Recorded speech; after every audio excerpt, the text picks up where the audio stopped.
थांनाय जानुवारि दाननिनो 27, 28, 29 बे अक्ट'आव सानथामनि हाबाफारिजों दुलाराय बर' फरायसा आफादनि जिहेथु 52थि बोसोरसालिया जथुम्माया जोंनि उदालगुरि जिल्लानिनो सिङाव थानाय रौता बड'लेण्ड फोथाराव बियो गाजा गोमजायै खुंफुंजालांदोंमोन आरो जोङो बे देग्लाय उदालगुरि जिल्ला एबसुनि उदालगुरि जिल्लानि सिङाव थानाय जिहेतु रौता बे बड'लेण्ड फोथाराव दुलाराय बर' फरायसा आफादनि बोसोरसालिया जथुम्माखौ जोङो खुंनो मोननानै जोबोद गोजोननाय मोन्दों आरो सानथामनि जि हाबाफारि 27 अक्ट'आव जानाय जि मोनफ्रोमबो हाबाफारि बेबो जोंहा मोजाङै मोजां बियो जोबनानै थांदों आरो 28 अक्ट'आव जिफोर हाबाफारि लादोंमोन बेबो मोजाङै मोजां जोबनानै थांदों आरो जोंहा जोबथा सानखालि 29 अक्ट' बे गेवलां मेल जे हाबाफारि बेयो मोजाङै मोजां सानसेनि हाबाफारिजों बेयो जोबनानै थांदों आरो बे सानथामनि जि हाबाफारि बियो बयनिबो आइ आफा रायजो राजा साफ्रोमबो जोंनि गुबुन गुबुन माहारियारि आफाद बा गुबुन गुबुन दल संगठननि बा मेलेमजिबि बिथांमोननि मददथिनि गेजेरजों बे सानथामनि हाबाफारिखौ जोङो मोजाङै आबुङै गाजा गोमजायै जों खुंफुंलांनो हादों आरो बिनि थाखाय आङो जिल्ला एबसुनि जानानै बयनिसिमबो आङो साबायखर बावहरदों बेयाव बे सानथामनि जि हाबाफारिखौ मोजाङै मोजां जाफुंसार होनायाव बयनिबो मददथि मोननायनि थाखाय आरो बे सानथामनि जि हाबाफारि खुंनायाव भलुन्टियार्सनि जायफोर जोंनि फरायसुला एबा फंबाय बिनानावमोना बिबान लानानै सानथामनि हाबाफारिखौ मोजाङै मोजां बिथांमोननि डिउटिखौ मानिनानै बारहोलांबाय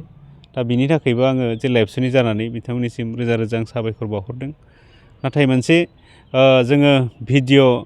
एबा ससियेल मिडिया बा इउटिउबाव मोनसे भिडिअ मोनसे भाइरेल जानायखौ जोङो नुनानै जोबोद दुखु मोनदों मानोना दुलाराय बर' फरायसा आफादनि सानथामनि जि हाबाफारिया मोजाङै मोजां जोबनानै थांबाय दा बिनि 30 जि अक्ट' नेक्स्ट दिना जोबनायनि सानसेनि उनाव मोनसे जोङो बेबायदि ससियेल मिडियायाव मोनसे भाइरेल जानायखौ जों नुदों जे जोंनि जायफोर बे बोसोरसालिया जथुम्मायाव भलुन्टियार्स महरै जायफोरखौ जोङो बिबान होनाय जादोंमोन दा बिथांमोनखौ जेब्ला 30 अक्ट' बिदाय होनो थाखाय बानजाय आफादा बे मोनसे हाबाफारिखौ लादोंमोन दा जोंनो बानजाय आफादा फोरमायनाय बायदि बा जोङो मिथिनाय बायदियै बिथांमोना जायफोर भलुन्टियार्स बिथांमोना एसे दुखु मोननानै बानजाय आफादनि दैदेनगिरिफोरखौ खावलायदोंमोन जाहैबाय आरो बे एसे जोंनि फंबाय बिनानाव एबा भलुन्टियार्सफोरा एसे जिहेथु खुद्रिनाय बेखौ दिन्थिनायावनो सानैसो जायफोर दिनै मोजाङै सानस्लाबनो हायै सुबुंफोरा बेवहाय थांनानै मोनसे भिडिअ खालामनायखौ जोङो मिथिदों आरो बे भिडिअखौ खालामनानै माखासे फेसबुकआव बा ससियेल मिडिया बा बेबायदिनो इउटिउबाव भिडिअ खालामनानै भाइरेल खालामनायखौ जोङो नुनो मोनदों आरो बिनि थाखाय जोङो जोबोद दुखु मोनदों जे बियो गोबां गिदिर बेबायदि जाथायबो नङामोन गोबां बेबायदि गिदिर मेटारबो नङामोन जे ससियेल मिडियायाव भाइरेल खालामलायनांगौनि दा बियो जोबोद दुखुनांथावना जादों दा बेनि थाखायनो जोङो उदालगुरि जिल्ला एबसुनि जानानै जायफोर दिनै बेयाव हाबसननानै बे जोंनि फंबाय बिनानावफोरा एसे खुद्रिनाय दिन्थिदोंमोन बानजाय आफादनि सिगाङाव दा बेखौनो बिथांमोना भिडिअ खालामनानै जिहेतु भाइरेल खालामबाय बेखौ जाहाथे जायफोर दिनै बेयाव हाबसननानै भिडिअ खालामबाय भाइरेल खालामबाय बिथांमोनखौ जोङो रिकुवेस्ट खालामदों जे बिथांमोना थाबैनो बे भिडिअखौ जाहाथे डिलिट खालामो आरो आं खावलायबावदों जे भिडिअखौ भाइरेल खालामखांनायनि उनाव गोबां माने शेयार बेबायदि खालामनायखौ जों नुदों जायफोरा दिनै बेखौ भिडिअखौ शेयार खालामदों बिथांमोनखौबो जों खावलायदों जाहाथे थाबैनो गाबोनफोरनिफ्रायनो जाहाथे बियो मोनसे आरो जोंनि ससियेल मिडियायाव नुजाफिना बिनि थाखाय जोङो साफ्रोमबो जोंनि आइ आफा रायजो राजा जोंनि फंबाय बिनानावफोर फरायसुलि बिथांमोनखौ जोङो जिल्ला एबसुनि जानानै बिथांमोनखौ जों खावलायहरदों जोङो नुबोदों बेबायदिनो जोंनि एबसुनि बोसोरसालिया जथुम्मा बा जोंनि बर' थुनलाइ आफादनि बोसोरसालिया जथुम्मा बा बेबायदि गुबुन गुबुन जोंनि माहारियारि आफादनि जथुम्माफोराव बेबायदिनो माखासे आब्रुथिखौ लाखिनो थाखाय बेबायदि भलन्टियार्सनि बिबान होनाय जायो। बेबायदि दुलाराय बर' फरायसा आफादनि बे बोसोरसालिया जथुम्मायावबो बेबायदिनो बिथांमोना बिबान लादोंमोन आरो बिथांमोना खामानि मावदोंमोन जे बिनि थाखाय जोङो बिथांमोनखौ जेब्लाबो जों बरायो आरो साबायखर जों बावहरदों जे बेबायदि दुखुनांथावना मोनसे भाइरेला जानाङामोन जे एथ' गिदिर मोनसे जथुम्माया सानथामनि हाबाफारिजों गाजा गोमजायै आबुङै बे जाफुंसारलांबायमोन। दा जोङो बयबो जोङो जिहेथु मोनफ्रोमबो हाबाफारिफोरा जोंनि थाखाय जोबोद गोनांमोन सावरायनाय जिखिनि हाबाफारिफोर लादों आरो गेवलां मेलाव